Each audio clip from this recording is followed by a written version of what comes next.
When most audiences think of a 1950s science fiction film, they invariably go back to George Pal's The War of the Worlds, 1953. But there is a very shining gem, a classic hidden by the sands of time and that only moviegoers remember and idolize, and it is without a doubt Forbidden Planet. In the euphoria ignited by Pal's film, many studios launched themselves to try their luck in the sci-fi genre.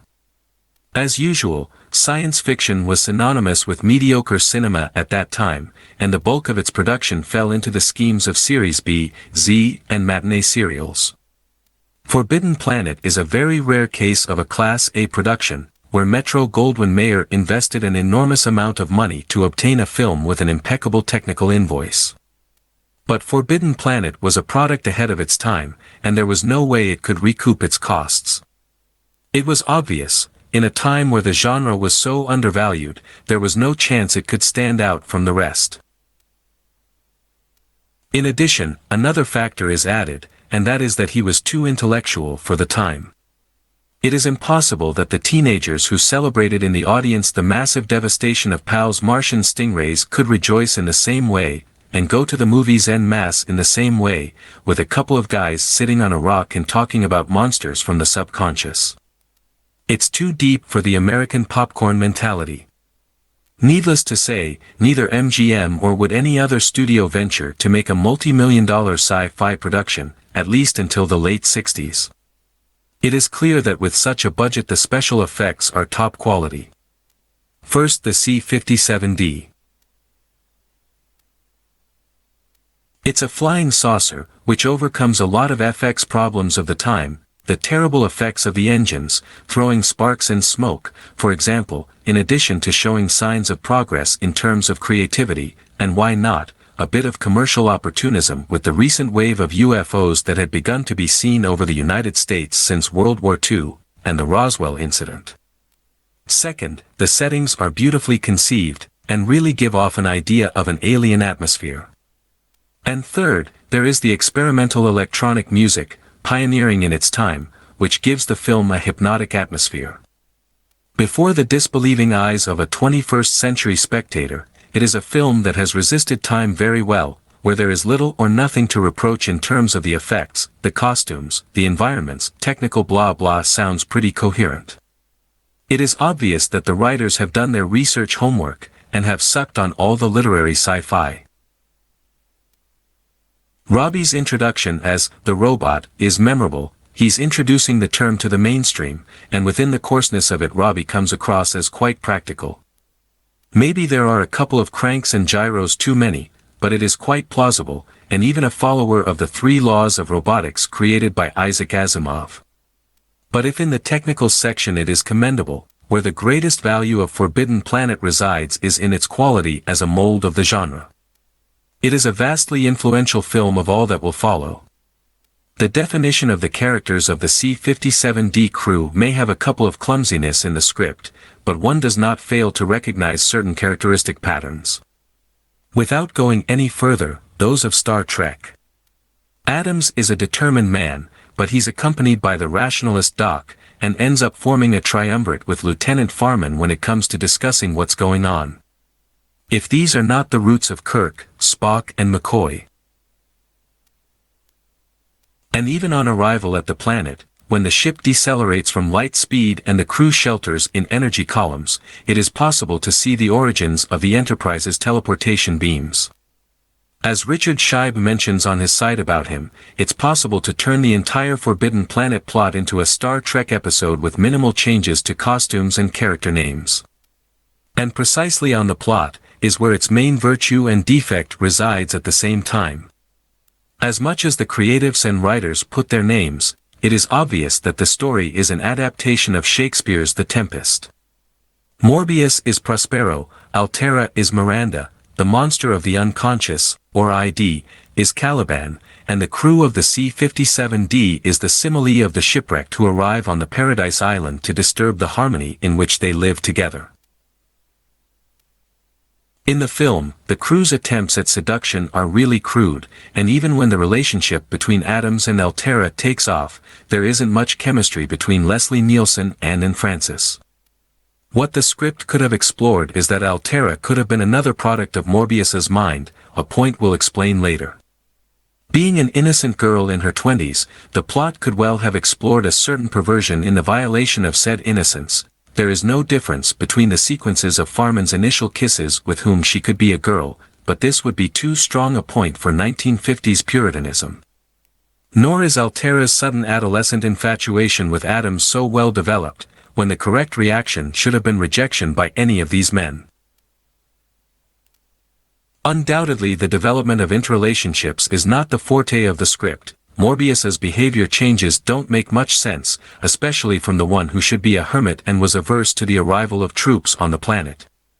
But where the script expands very well is to make Morbius the interlocutor of a live documentary about the Krell. That's where the script blossoms into brilliant ideas, the idea of a race that has reached its maximum point of perfection, with domination of everything through machines that operate with the mind, and that end up self-destructing since the emotions buried in the unconscious also end up dominating said machines. Morbius and Adams' walk through the Krell facility is fabulous. It creates a real sense of wonder, either for the visual or for the meticulous detail that the rudimentary technicians of the time strove to achieve to leave the audience speechless. There's a whole wonderful speech by Morbius that, beyond its technical blacksmithing, it has enough points of contact with knowledge that the viewer possesses and, therefore, can follow the reasoning. But sometimes the film goes too far in that sense. It's a cascade of concepts that it tries to instruct, and it throws almost all of them in that long sequence, and it stuns a bit. And if the theory that he conceives is fascinating and solid, no less amazing is the bill of what would be the parallel story, and that has to do with the ID monster. Unfortunately, Fred MacLeod Wilcox would film one more drama and pass away in 1964, but he shows in this film that he was a more than competent craftsman and that he should have shot more sci-fi.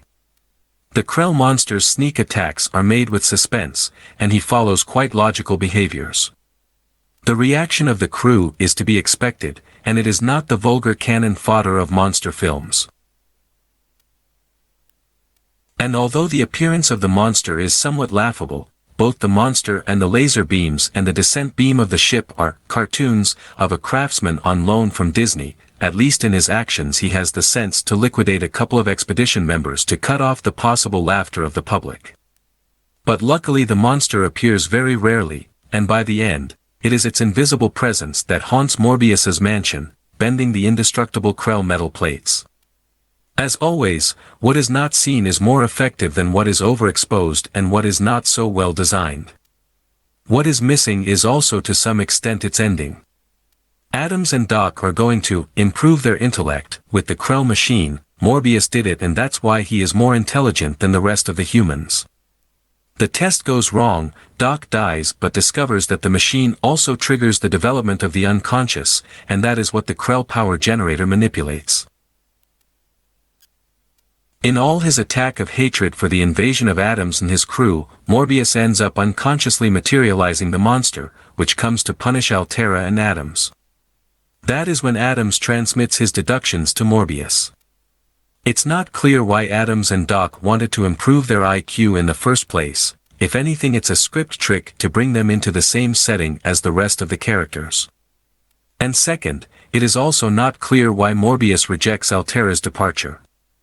In reality, and for all the data that the script throws out, Altera can give several meanings. Since her origin is mysterious, Mother died along with the rest of the crew, she is her father's protege and escapes the wrath of her unconscious, or, what could have turned out better, it could have been a creation of the mind together with the whole earthly paradise of harmless wild animals and fantastic landscapes, something designed by Morbius to become a god on his planet.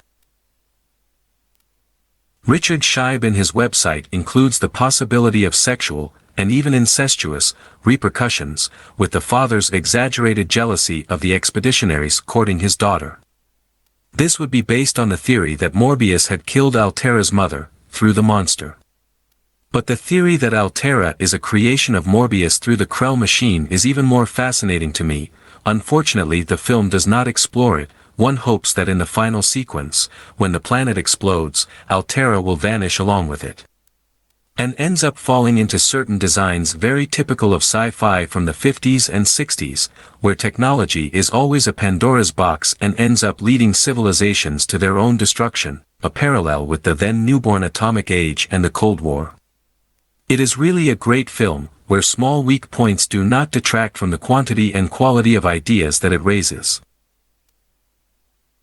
When it gets past all the initial avalanche of data, commands and other sci-fi landing tropes, it slowly starts to skyrocket and doesn't stop until the very end. It really captures the viewer despite the prejudices that, due to aesthetics or age, one may have, and which are based on tons of bad B or Z class films that we have digested. And it remains a true and solid classic of the genre, which deserves greater popular recognition than it currently has.